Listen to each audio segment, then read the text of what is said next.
Dans l'ensemble, c'est un bon rapport qui a été largement adopté.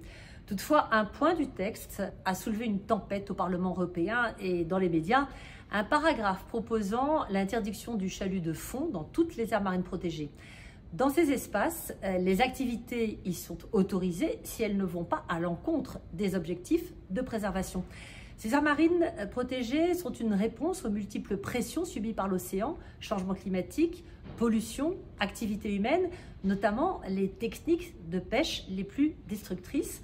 C'est le cas du chalut de fond, sur lequel alertent les scientifiques et les ONG depuis longtemps.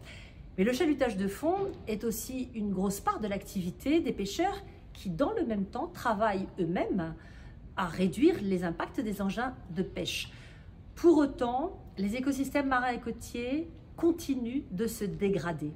C'est pour ces raisons que je soutiens le principe de l'interdiction du chalut dans les aires marines protégées.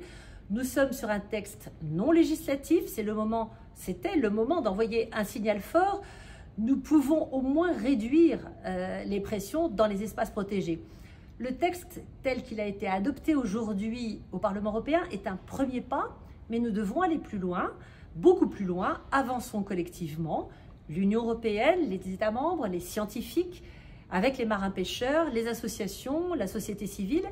Appuyons-nous sur la formidable dynamique lancée par la France à l'occasion du One Ocean Summit et sur l'action européenne pour mieux protéger les écosystèmes marins et l'océan qui est notre bien commun.